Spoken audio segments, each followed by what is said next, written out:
apparently this is a somewhat new bug to our area. It's been documented in our area since 2012, and they're wanting to know about it. And I've been seeing these guys lately here, and I was like, gosh, that's a weird squash bug. And then like really seeing them, and nope, just so happens I saw a post today from our local extension office, and actually there's two of them. This one landed, the other one's still buzzing around, and this is the weird bug they're talking about. All right, everybody, welcome the new kid on the block. This is a new stink bug to our area. Actually been documented in Idaho. When I talked to a really great guy at the U of I extension office in Boise area, he said they've been getting documented in our area in Idaho from 2012, but apparently on the eastern part of the country there's like hundreds of thousands of these guys. So when I first saw one of these, I thought it was a stink bug from, or not a stink bug, I'm sorry, a squash bug, because from a distance there's some similarities. He's not moving because, so I was talking to the guy and he's like, yeah, we don't really know how to kill him. Well, I just killed it. Dish soap and water. That's all it is, and it's a dead bug. I literally see these guys at least once a day. There's always a few hanging out by our back door, and I'm going to go like start walking around and looking. But if you see one of these dudes, dish soap and water works on them just like it does a squash bug. But it's a new type of stink bug from Asia. So, yippee. So anybody that's fighting these, dish soap and water. So it had been up here hanging out in our roof, the line right there in between the roof, and I saw it walking around up there after it flew up there. I just jumped on a chair and sprayed the daylights out of it, and it fell down. There it is. So I think what I'll do is get the backpack sprayer out, fill it full of dish soap water. It's just Dawn dish soap, and walk around with the spray nozzle going and spray all the little crevices around the house to kill off any of these guys.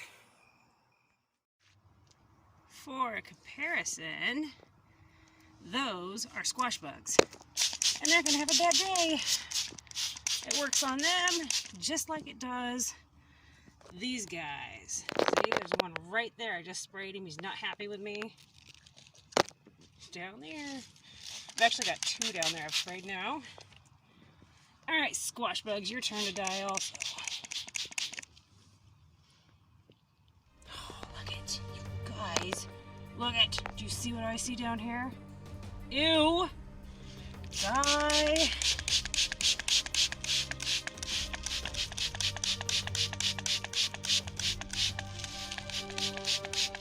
Make a bunch of bugs. Very unhappy. I'm not sharing my crop with a bunch of bugs. But apparently I have been. They always move in this time of year. Now, let me show you somebody I'm not going to spray. I'm not going to spray. You see this little guy? That is a ladybug larva. Not going to spray him. He's good. We don't want to kill that one. We want to kill those guys. Right there. They got to go.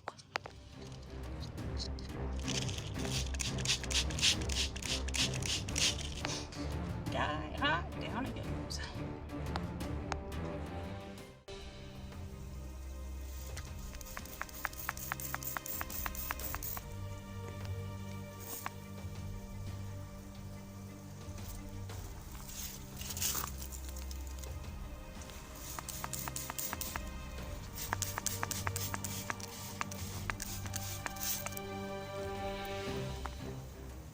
So the question is, why does dish soap, or a lot of soaps, if you're going to use one and make one, try to get one with pure ingredients soap, not a bunch of the additives that then don't make the soap work as well. Anyway, so why does soap work so well at killing these insects? And the answer is because it eats away at their exterior protective skin, which exposes them to things that their bodies do not like, and they die. Now, if it was a really hot day, like today it is 84-ish, but it's overcast and it is already late in the day right now when I'm doing this. But I would not do this like early in the morning when I know it's going to be hot and sunny. Definitely would not do that. You can cook your plant, the leaves, it'll cook them. And then you have a dead plant. I will be washing these leaves off here in a little bit after I'm thoroughly pleased with my bug killing. Look at all these guys. I'll wash the plant off. Yeah, see, they're all done. Look at all these dead bugs. I didn't have to come out here with harsh chemicals. Yes, it's dish soap, and yes, I know the jury is out, blah, blah, blah, blah, blah. I get it. But dead squash bugs, so there you go. But anyway, I will rinse off the plant before I go in. That way I don't destroy it, kill the plant. But, I mean, did you guys see all those squash bugs I killed? Every year around the end of August and into September, we get hit really hard with squash bugs. It never fails. You'll have healthy plants one moment and then you go later and you're like, what happened? So, it's just the way it works around here. I try to intersperse and like intermingle my squash into many different areas on our property just so that I can try to fool the bugs so I don't end up with an overload. Like this is an overload on this plant, but my other plants, I have some that have no bugs. And like I am going to make a note of it, my golden zucchini, not a single squash bug has bugged them. Not a single one. I had them on my crook necks. I had them on my straight necks. Got them on the pumpkins. 0 on the golden zucchini. And actually, this zucchini, just a standard zucchini, so far 0. And it's right here next to the pumpkins. But they're not after the zucchini. So anyway, if you're keeping a journal on what you're planning and how it's going, that's something you're going to want to mark in your journal.